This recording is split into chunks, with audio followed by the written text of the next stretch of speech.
বলেন বান্দা আমি জিন ও মানব জাতিকে সৃষ্টি করিলাম এত সুন্দর করি আমি আল্লাহ জিন ও মানব জাতিকে সৃষ্টি করিলাম আমি আল্লাহর হুকুম পালন করার জন্য আমি আল্লাহর গোলামি করার জন্য আমার আল্লাহ পাক রব্বুল আলামিন ডাক দিয়ে বলে ও আমার বান্দা বান্দিরা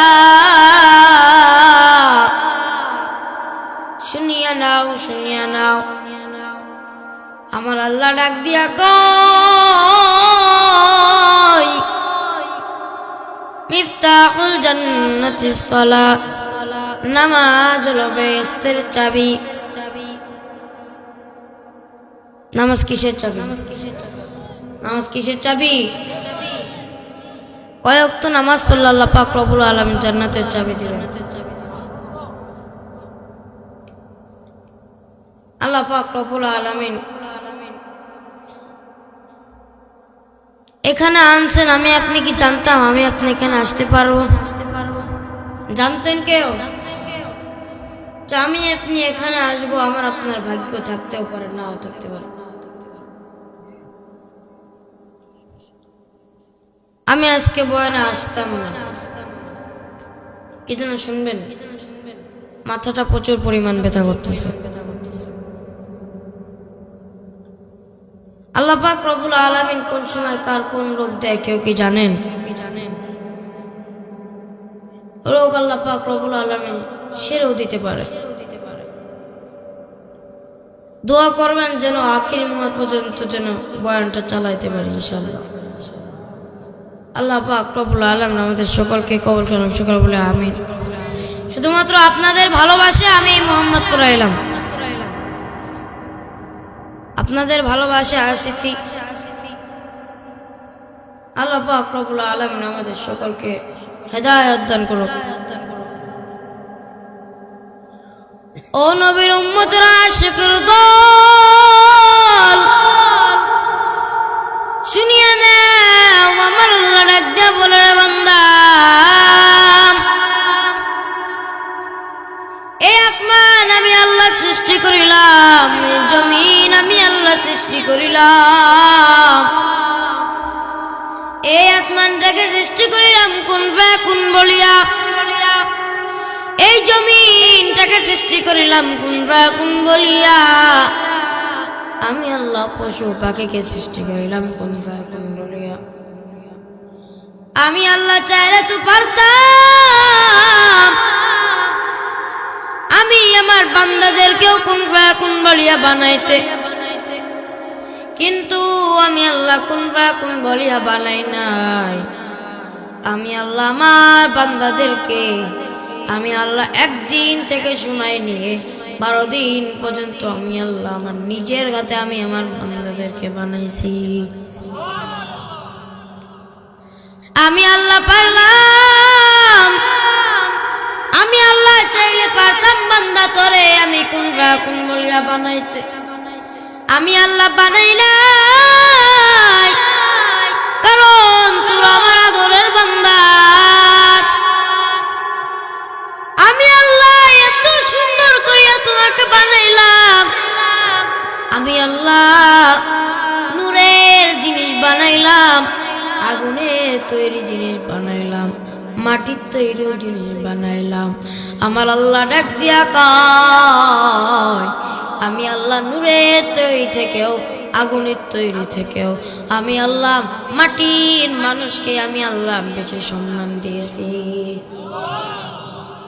আমি আপনি হলো মাটি আদম আমার আপনার পিতা আদম আলাইহিস সালাম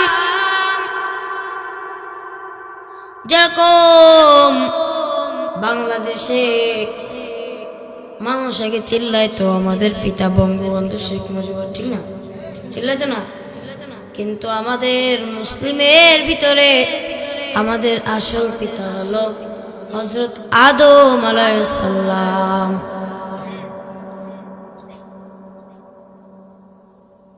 আদম হলো আমার আপনার পিতা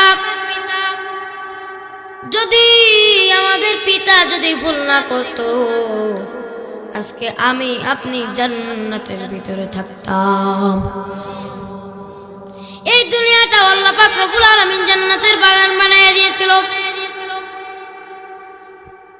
জান্নাতের বাগান বানাই দেওয়ার পরে মানুষ এত গুনার কারণে আমার আল্লাহ পাক রব্বুল আলামিন গুনার কারণে আমার আল্লাহ পাক রব্বুল আলামিন এই দুনিয়াটা জাহান্নামে বানায় দিয়েছে। আগে মক্কার মাঝে যে কালো পাথরটা, ওটা হলো জান্নাতের থেকে পাথরটা আনা। ওই পাথরটা এত পরিমাণ সাদা ছিল, এত সাদা ছিল, আমি আপনি গুনাহ করতে করতে আপনার কলবটাও যেরকম কালা হয়, ওই কালার মতন ওই কাবার মাঝখানে যে পাথরটা আমার আপনার অন্তরের মতন কালা, তার পাথরটা হয়ে গিয়েছে শুধুমাত্র গুনার কারণে। গুনাহ যদি না করতাম ওই পাথরটা সাদাই থাকতো, গুনাহ করছি এই জন্যই ওই পাথরটা কালা হয়ে গিয়েছে। আল্লাহ পাক রব্বুল আলামিন বলে, আমার বান্দারা যত গুনাহ করবে ওই পাথরটা তেতই কালা হইতে থাকবে। আজকে আমার আপনার নামাজ পড়তে মন চায় না। নামাজ ছাড়া তুই কেমনে কবরে যাইবি?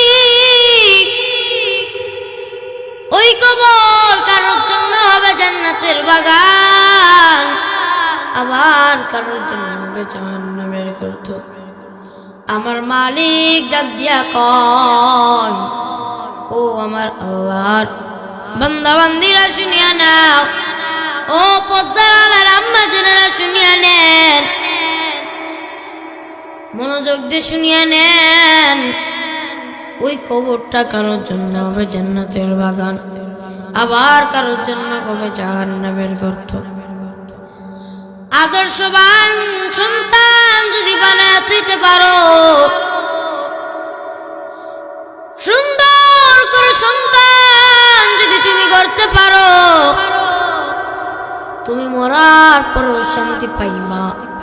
তুমি দুনিয়াতেও যেই শান্তি পাইবা, মরার পরে আখিরাতে গিয়েও তুমি সেই শান্তিটা পাইবা। একজন হাফেজের মা হওয়া কত বড় ভাগ্যের ব্যাপার। ও আম্মা জানেরা, সন্তানকে স্কুলে না পড়ায় মাদ্রাসায় দেন। আপনার সন্তান স্কুলে পড়বে, বড় হবে, যদি সন্তানের মতন সন্তান যদি বানাইতে পারেন, স্কুলে পড়ার সমস্যা নাই। আর যদি মাদ্রাসায় পড়ায় যদি আপনার সন্তানকে বড় বানান, আপনি দুনিয়াতেও যেই শান্তি পাইবেন, আমার আল্লাহ মরার পরে ওই হাফেজ ওয়ালা সন্তানের জন্য আপনার মরার পরে আমার আল্লাহ শান্তি দিয়ে দিবে।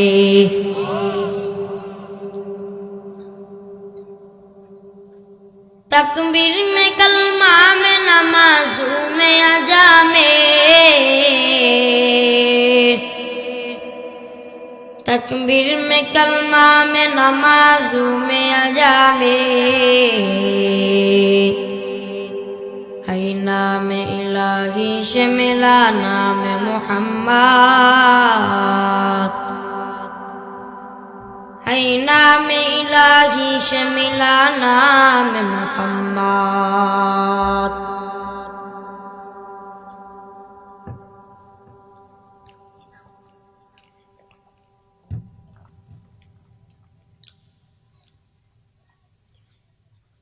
الحمد لمن قدر خيرا وقبلا،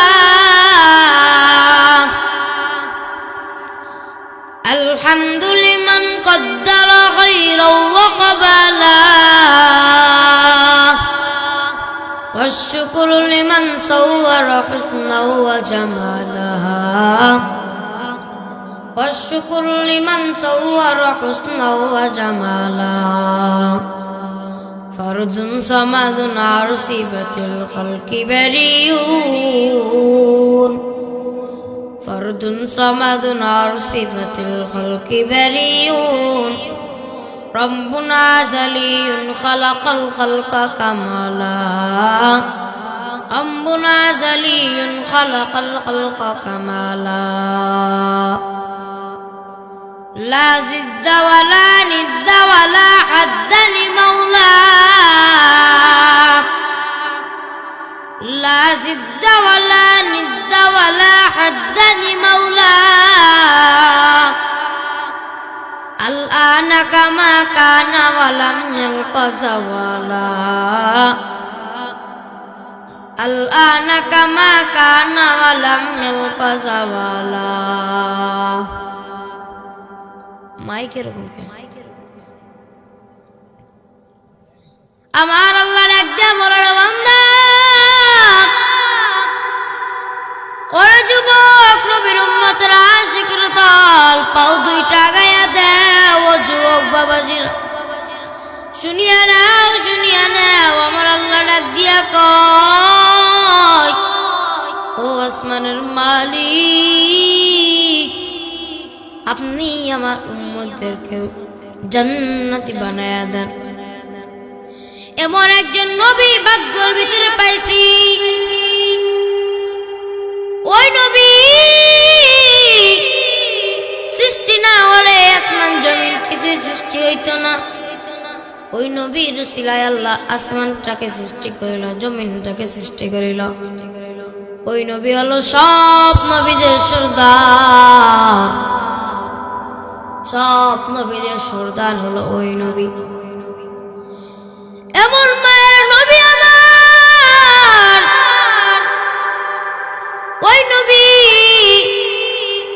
উম্মতের জন্য পাগল অন্য নবীরা কবরের ভিতরে ঘুমায় আমার আপনার নবী এমন মায়ের নবী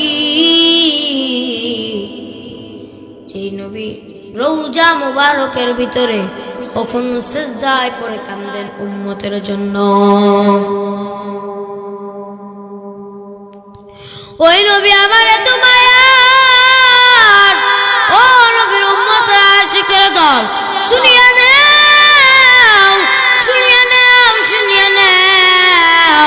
আজকে নামাজ ছাড়া তুই কেমনে কবরে যাইবি ওই নামাজ ছাড়া যদি কবরে যাও আমার আল্লাহ ডাক দিয়া কয় ওই কবর আমি কারোর জন্য বানাবো জান্নাতের বাগান আবার কারোর জন্য আমি আল্লাহ জাহান্নামের গর্ত বানাবো ও দুনিয়ার মানুষ শুনিয়া নাও এই দুনিয়ার মোগাই পড়িয়া সন্তান তুমি মারার পরে তোমার সন্তান তোমার খবর নিবে না ওই অন্ধকার কবরে ঘুমাইবা তুমি মারার পরে তুমি যখন অন্ধকার কবরে চলিয়া যাও সন্তান যদি বিদে চাই মা ভিডিও কল দিয়ে কথা বলতে পারে বাড়ির পাশে বাবার কবর মায়ের কবর মা কি হালাত আছে ওই কবরে মায়ের কবর জানি না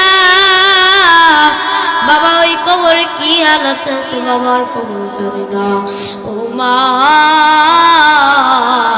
ও মুরব্বী বাবারা শুনিয়া নাও সন্তানকে আদর্শবান সন্তান বানাও সন্তানের মতো যদি সন্তান বানাতে যাইতে পারো শুনিয়া নাও একটা কথা বলি বারবার তুমি মরার আগে যেরকম শান্তি পাইবা মরার পরে আমার আল্লাহ তোমার সেরকম শান্তি দিবে ও আম্মা জানেরা শুনিয়া নেন সন্তানকে এমন সন্তান বানান ওই ঢাকা শহরে একই কোম্পানির মালিক মারা গেছে দুইটা সন্তানকে রাখিয়া দুইটা সন্তান এত বড় বড় হাতির মতন শরীর বানাইছে বাবা মারা গেছে বাবার দাফন কাফন করার টাইমটাও তাদের হাতে নাই দুই ভাই জায়গা জমি নিয়ে ব্যস্ত আছে জায়গা জমি ভাগ করানোর টেনশন বাবা ওই দিক থেকে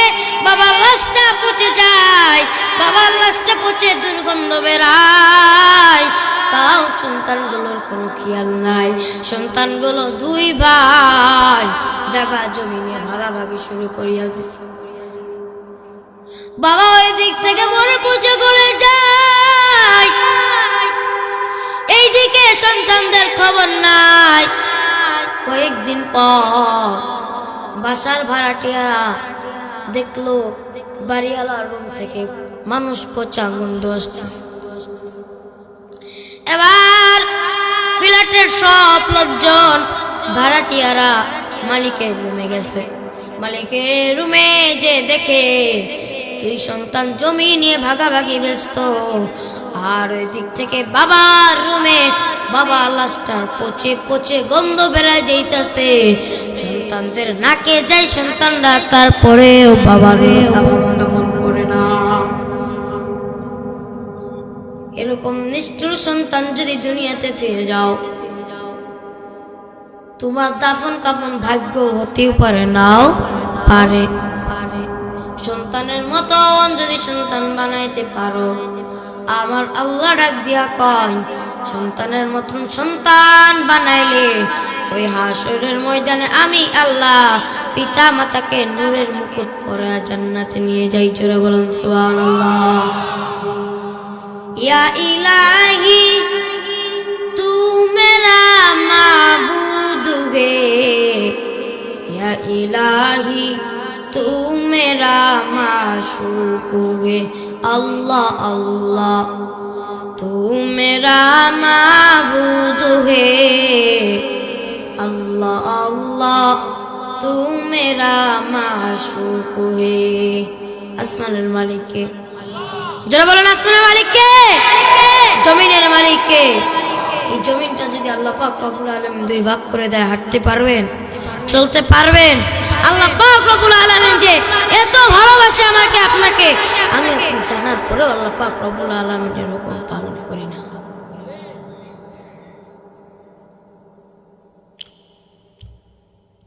এ দুনিয়া সবই পর, কবর যে তোর আসল ঘর।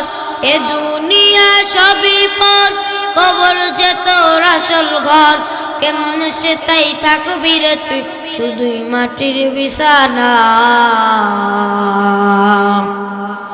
কেমনে সে তাই থাকবি রে তুই শুধুই মাটির বিছানা।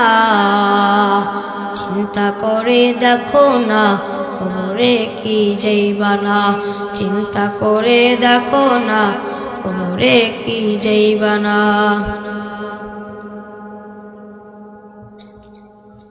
এ দুনিয়া সারিয়া কোথায় যাইবা ভাগিয়া, এ দুনিয়া সারিয়া কোথায় যাইবা ভাগিয়া। মরণ তোমায় লইবে গিরি যেতই করো বাহানা, মরণ তোমায় লইবে গিরি যেতই করো বাহানা। চিন্তা করে দেখো না কবরে কি যাইবা না। কথা বলুন ঠিক না বেঠিক?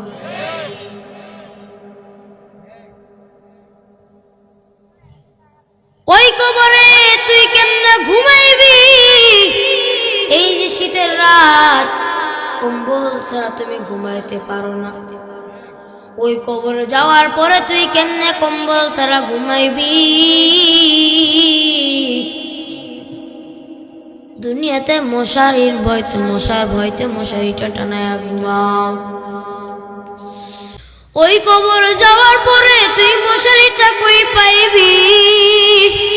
একবার কি চিন্তা করিয়া দেখছো ও বাবাজিরা, ওই জাহান্নামের আগুন তুমি কেমনে সহ্য করবা? ওই হাসরের ময়দানটা এত কঠিন হবে। দুনিয়াতে আদালত বসাইলে 1 থেকে 1 মাস লাগে একটা লোকের বিচার করতে, কিন্তু ওই হাসরের ময়দানে আমার আল্লাহ ডাক দিয়া কয়, কোটি কোটি কোটি কোটি মানুষ, আমি আল্লাহ এত এত মানুষের বিচার সকাল থেকে দুপুরের ভিতরে আমি আল্লাহ সব মানুষের বিচার করে ফেলাম। ও দুনিয়ার মানুষ, আজকে তুই দুনিয়ার কোর্টের দিকে তাকায়া দেখ, আদালতের দিকে তাকায়া দেখ, ওই আদালতের ভিতরে তাকায়া দেখ, একটা লোকের বিচার করতে 1 থেকে 1 মাস পর্যন্ত সময় লাগে, কিন্তু আমার মালিক ওই হাসরের ময়দানে এমন কঠিন মুসিবতের দিন, ওই হাসরের ময়দানে সন্তান তার বাবাকে চিনবে না, বাবা তার সন্তানকে চিনবে না, স্বামী তার স্ত্রীকে চিনবে না, বিবি তার স্বামীকে চিনবে না। বিবি ওই হাসরের ময়দানে ডাকতে বলবো, স্বামী একটা নেকির কারণে জান্নাতে যাইতে পারি না, ও স্বামী তুমি আমাকে একটা নেকি দাও, আমি যেন এই নেকির কারণে আমি যেন জান্নাতে যাইতে পারি। এবার ওই স্বামী ডাক দিয়া বলবে, ওরে বিবি শুনিয়া নাও, শুনিয়া নাও, তুমি কে আমি তোমাকে চিনি না, কারণ দুনিয়াতে তো আমি বিবাহই করি না। ও বাবা, ও বৃদ্ধ আম্মা জানেরা, ও ভাই বোনেরা শুনিয়া নাও, কি মনোযোগ দিয়ে শুনিয়া নাও, ওই হাসরের ময়দানে কেউ কাউকে চিনবে না। শুনিয়া নেন, শুনিয়া নেন, ওই হাসরের ময়দানটা এত কঠিন হবে, পিতা সন্তানকে চিনবে না, প্রত্যেকটা লোকের মুখে ইয়া নফসি ইয়া নফসি, ও আসমানের মালিক আপনি আমাদেরকে বাঁচান, প্রত্যেকটা লোকের মুখে এই আওয়াজ। ওই দিক থেকে জাহান্নাম চিল্লাইতে যাবে, ও আসমানের মালিক আপনি জাহান্নামে গুলারে আমার পেটের ভিতরে দেন। ও বাবাজিরা, আজকে নামাজ তুমি কত বেলার কাজা দিছো, নামাজ ছাড়া তুই ওই জাহান্নামে কেমনে থাকবি, নামাজ ছাড়া তুই জান্নাতে যেতে পারবি না।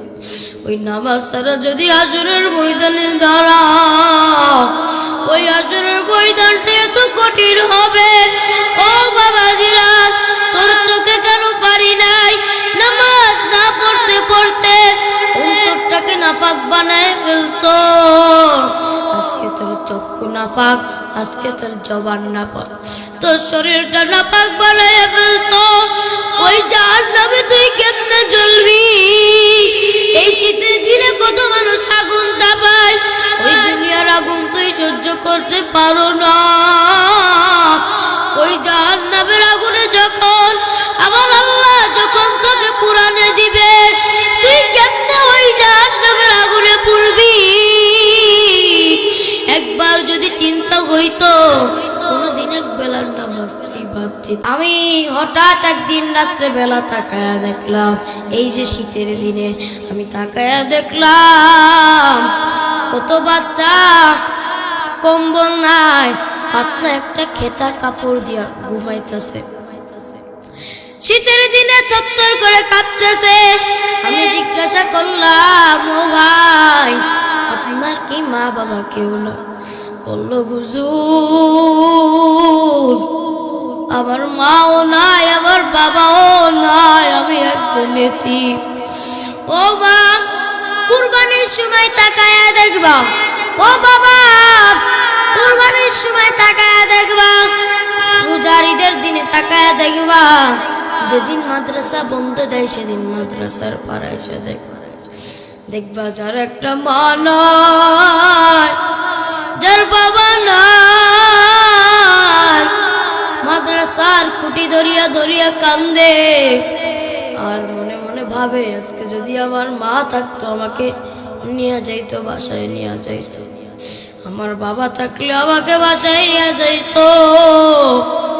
আমি একদিন এই যে আগের বার কুরবানির ঈদ গেল, আমি ওই কুরবানির ঈদে মাদ্রাসা যখন ছুটি দিল, আমি রুমে থেকে বাইরে আসিয়া দেখলাম প্রত্যেকটা সন্তান বাসায় চলিয়া গেছে। ছোট্ট একটা বাচ্চা 4 বছর বয়স মাদ্রাসার বারান্দার পার বসে রয়েছে। আমি সন্তানটাকে জিজ্ঞাসা করলাম, ও ভাই তুমি কি কি বাসায় যাইবা না, তোমার কি বাসা নাই? ওই বাচ্চাটা কাঁদতে কাঁদতে কই ভাই, আবার যদি মা বেঁচে থাকতো আমি তো এখানে থাকতাম না। আমার বাবা বেঁচে নাই, আমার মাও নাই, আমি এতিম, আমার আজকে কেউ নাই। ও মা, ও বাবাজিরা, ও বাবাজিরা, ও পদ্মার আলানের আম্মা জানেরা, আপনাদেরও কাদের মা নাই, বাবা নাই? বাবার জন্য যদি কাঁদতে পারো, মায়ের জন্য যদি কাঁদতে পারো, ও মা, ওই মা তোমার কাছ থেকে কবর থেকে কাপড় চাই না, শাড়ি চাই না। ওই বাবা তোমার কাছ থেকে একটা লুঙ্গি কেনার টাকা চাই না, একটা পাঞ্জাবি কেনার টাকা চাই না। ওই বাবা তোমার কাছে চাই, ও সন্তান, এই যে সপ্তাহের ভিতরে শুক্রবার আসে, তুমি নামাজ পড়তে যাও। ও সন্তান, আসার সময় আমার জন্য তুমি তওবারক নিয়ে এসো। এই জিনিসটা তোমার বাবা মা তোমার কাছ থেকে চায়। তোমার মা বাবার আশায় থাকে, অপেক্ষায় থাকে, আমার সন্তান কোন সময় আমার জন্য হাতটা তুলে দোয়া করো। আর আমি আল্লাহ ওই দোয়া করার কারণে আমি ওই বাবার কবর কেন জান্নাতের বাগান বানিয়ে দেব। ও মা, ও বাবাজিরা, শুনিয়া নাও, শুনিয়া নাও, তুমি আমি যেই নবীর উম্মত, ওই নবী ছোটবেলায় এতিম ছিলেন, ওই নবী তার বাবাকে বাবা বলিয়া ডাকতে পারে না। মা আমেনা এমন একজন সন্তানকে পেয়েছিল, ওই মা আমেনা এত দামি, আমার আপনার নবী এত দামি, এত দামি, এত দামি, ওই নবী বাবাকে বাবা বলিয়া কোনোদিন ডাকতে পারে না। মাকে 5 বছরের সময় মাকে হারাইছে, জন্মের সময় বাবাকেও হারাইছে। ওই নবী আমার এতিম, নবী আমার একদিন মাঠের ভিতরে খেলা করতেছিল, তখন 5 বছর বয়স, 5 বছর। নবী আমার একদিন মাঠের ভিতরে খেলা করতেছিল। মাঠের ভিতরে খেলা করার সময় নবী আমার এদিকে ওদিকে তাকায় দেখে প্রত্যেকটা সন্তানের বাবা এসে প্রত্যেকটা সন্তানকে নিয়ে গেছে। নবী আমার তাকায় দেখলো প্রত্যেকটা সন্তানের বাবার হাত ধরে চলে যাইতেছে। নবী আমার কান্দার কয়, বাবা তুমি কেন আমাকে নিতে আসো না? আর মা আমেনা ওই দিক থেকে ঘর থেকে বের হয়ে গেছে। ও পোতার আম্মা জানা, শুনিয়ে নেন, খেয়াল করে শুনিয়ে নেন, মা আমেনা ঘর থেকে বের হয়ে গেছে, যে মাঠের ভিতরে দেখে আমার আপনার নবী কাঁদতেছে আব্বা আব্বা বলিয়া। মা আমেনা ডাক দিয়া কয়, রে বাজার, তুমি কেন আব্বা আব্বা বলিয়া কান্দো? নবী আমার ডাক দিয়া কই, মা আজকে যদি আবার বাবা বেঁচে থাকতো আমাকে এরকম কোলে করিয়া নিয়ে যাইতো। মা মেরা চোখের পানি সারিয়া কান্দার কয়, ও সন্তান, দুঃখের বিষয়, তুমি যেদিন জন্ম হইবা তোমার বাবা একটা সফরে গিয়েছিল, সফরে যাওয়ার পরে আর বাড়িতে ফিরে নাই। এবার নবী আমার ডাক দিয়ে কই, মা আমি আমার বাবার কবর দেখতে চাই। এবার মা আমেনা দাদা আব্দুল মুত্তালিব আব্বা জানের কাছে বলল, আব্বা জান, আপনার নাতিন আপনার ছেলের কবর দেখতে চাই। আপনার নাতি ছেলে আপনার ছেলের কবর দেখতে চাইতেছে। দাদা আব্দুল মুত্তালিব পাঠায় দিল, উম্মে আইমান দাসীকে দিয়ে পাঠায় দিল, যাও যাও আমার নাতি ছেলে তার বাবার কবর দেখবে। যাও যাও, তুমি তাকে নিয়ে যাও। এবার খেয়াল করে শুনবেন, মনোযোগ দিয়ে শুনবেন। রওনা হয়ে গেল নবী, আবার তার বাবার কবর দেখলো। এত কান্না, এত কান্না। বলে, বাবা আজকে যদি দুনিয়াতে থাকতাম আমিও তোমার সাথে ঈদের নামাজ পড়তে যেতাম। নবী আমার এত মায়া, নবীর কান্না দেখে আসমান কান্দে, জমিন কান্দে। নবীর কান্না দেখা গাছ কান্দে, নবীর কান্না দেখে আমার আল্লাহ কান্দে।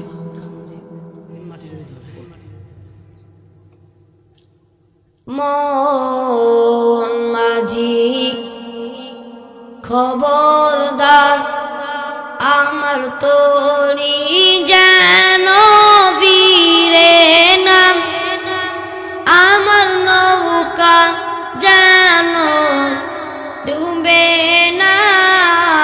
মন মাঝি খবরদার, মন মাঝি খবরদার, আমার তোরি যেন ফিরে না, আমার নৌকা যেন ডুবে না।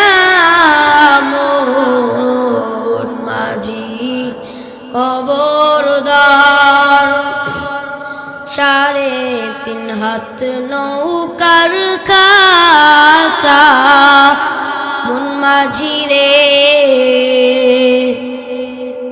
ঘন ঘন জুড়া।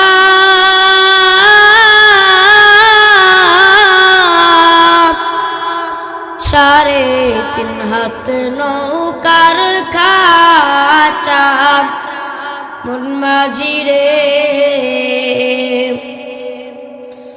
ঘন ঘন জুড়া।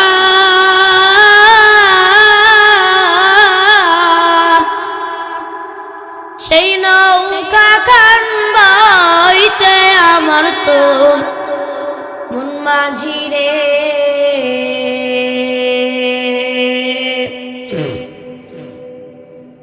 খর হইল ঘুরারে মন মাঝি খবরদার, আমার তোরি যেন ফিরে না, আমার নৌকা যেন ডুবে না। মন মাঝি খবরদার। মস্তুলে উঠি আর মাঝি, মন মাঝি রে ঘন ঘন জুড়া। মস্তুলে উঠি আর মাঝি, মন মাঝি রে এদিক ওদিক চায়,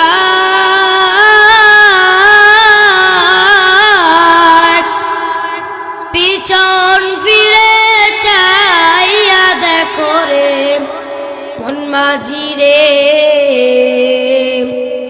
বেলা ডুইবা যায় রে মন মাঝি খবরদার, আমার তোরি যেন ফিরে না, আমার নৌকা যেন ডুবে না। মন মাঝি খবরদার। ওই কবরের ভিতরে আপনি পড়ে থাকবেন, ওই কবরে কোনো সাথী নাই, বাতি নাই, অন্ধকার একটা ঘর।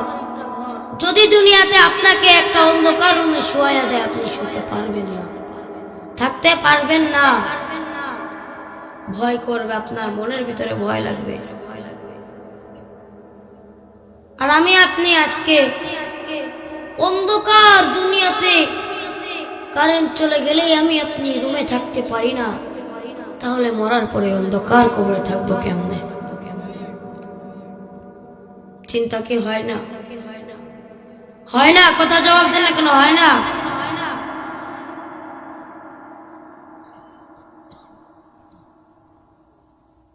আল্লাহ পাক রব্বুল আলামিন এই গ্রামবাসীদেরকে কবুল করুক, সকলে বলে আমিন। আল্লাহ পাক রব্বুল আলামিন এই গ্রামবাসীদেরকে নেক হায়াত দান করুক, সকলে বলে আমিন। আল্লাহ পাক রব্বুল আলামিন আমাদের সকলকে কবুল করুক, সকলে বলে আমিন। যে বলতেছিলাম যে নবী আমার তার বাবার কবর দেখার পরে যখন বাসায় রওনা দিল, নবী আমার যখন বাসায় রওনা দিল, নবীর অর্ধেক রাস্তায় যাওয়ার পরে তার মায়ের পেটে ব্যথার যন্ত্রণা শুরু হয়ে গেল। তার মা নবীকে ডাক দেয়া কয়, ও সন্তান, ও মুহাম্মদ, আমি মা আর বাঁচবো না, আমি মাকে যেত দেখার দেখিয়া না, আমি মাকে আর দেখতে পারবো না, কারণ আমি মা দুনিয়া থেকে বিদায় নিতেছি। নবী আমার জন্মের সময় তার বাবাকে হারাইলো, তখন 5 বছর বয়স, তার মা তাকে চলে যাইতেছে। নবী আমার কান্দে আর কয়, আমি নবী এত বড় এতিম, আমার মাও নাই, আমার বাবাও নাই, আমি একজন এতিম। কয়েকদিন পর নবীর যখন 8 বছর হয়ে গেল, 3 বছর পর নবীর দাদা জানো মারা গেল। নবী আমার এত বড় এতিম, নবী আমার ডাক দিয়া বলেন, আমি নবী যেরকম এতিম, আমি নবীর উম্মতরাও যারা এতিম, আমি নবী ওই হাসরের ময়দানে আমি নবীর এতিম উম্মত গুলারে দেখে দেখে বেঁচে বেঁচে জান্নাতে নিয়ে যাওয়া যাবে। সুবহানাল্লাহ। একদিন মা আয়েশা নবী যখন এই কথাটা বলল, আমি কোটি কোটি মানুষের ভিতর থেকে আমি আমার উম্মতদেরকে নিয়ে যাব, মা আয়েশা ডাক দিয়া বলল, নবী ও রাহমাতুল আলামিন, আপনি কিভাবে জানবেন এত কোটি কোটি কোটি কোটি মানুষের ভিতরে আপনি আপনার উম্মতদেরকে জানবেন কেমনে, পাইবেন কেমনে? নবী আবার ডাক দিয়া কয়, আমি আমার উম্মতদেরকে চিনব, কারণ হাসরের ময়দানে তাদের মুখটা নূরের মতো উজ্জ্বল করতে থাকবে। কি জন্য? এই শীতের কালে আল্লাহ পাক রব্বুল আলামিন ফজরের আজানটা দেওয়ায়, ফজরের আজান দেয়, আমি আপনি মুয়াজ্জিনের আজান শুনে আমি আপনি যখন ঘুমের থেকে উঠি না, যখন অজুটা বানায় নামাজ পড়ি, ওই অজুর কারণেই নবী আমার বলে, আমার যে উম্মত গুলা অজু বানায় বানায় নামাজ পড়ছে, ওই হাসরের ময়দানে তাদের মুখগুলো উজ্জ্বল করতে থাকবে। আল্লাহ পাক রব্বুল আলামিন আমাদের সকলকে কবুল করুন, সকলে বলে আমিন। আজকে থেকে যা যা 5 ওয়াক্ত নামাজ আদায় করবেন, দোনো হাত তুলে আমার আল্লাহকে দেখায়া দেন, দোনো হাত তুলেন। আল্লাহ পাক রব্বুল আলামিন আমাদের সকলকে কবুল করুন, সকলে বলে আমিন। এই গ্রামবাসীদের সকলকে 5 ওয়াক্ত নামাজওয়ালা বানায় দিক, সকলে বলে আমিন। আল্লাহ পাক রব্বুল আলামিন আমাদের সকলকে নেক হায়াত দান করে দিক, সকলে বলে আমিন। আল্লাহ পাক রব্বুল আলামিন আমাদের সকলকে হায়াত তয়্যিবা দান করুন, সকলে বলে আমিন। ও নবী মুস্তাফায় তোমরা যদি যাও গো মদিনায়, তোমরা যদি যাও গো মদিনায়, সবাই সালাতু সালাম গয় আমার দুরুদ সালাম গয় আমার কয় নবী মুস্তাফায়, তোমরা যদি যাও গো মদিনায়, তোমরা যদি যাও গো মদিনায়। ইয়া রাসূলুল্লাহ ইয়া হাবিবাল্লাহ, ইয়া রাসূলুল্লাহ ইয়া হাবিবাল্লাহ, মদিনা শরীফের মাঝে আমার দয়ার নবী শুয়ে আছেন গো, সেই বাগানে শুয়ে আছেন, সেই বাগান শুয়ে আছেন প্যারা নবী মুস্তাফা। তোমরা তোমরা যদি যাও গো মদিনায়, তোমরা যদি যাও গো মদিনায়, সালাতু সালাম গো আমার দুরুদ সালাম গো আমার কয় নবী মুস্তাফায়। তোমরা যদি যাও গো মদিনায়, তোমরা যদি যাও গো মদিনায়, মদিনা শরীফের মাঝে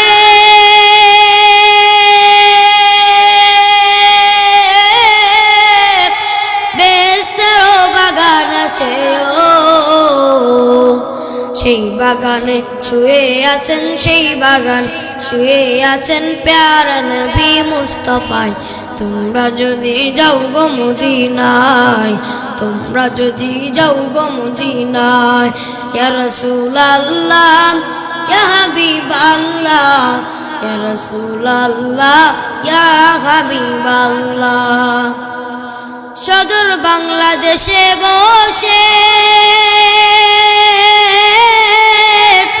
আমি কান্দিতেছি দিবানিশিও, ধনী যদি হইতাম আমি, ধনী যদি হইতাম আমি, যেতাম সোনার মদিনায়। তোমরা যদি যাও গো মদিনায়, তোমরা যদি যাও গো মদিনায়, সালাতু সালাম গো আমার দুরুদ সালাম গো আমার কয় নবী মুস্তাফায়।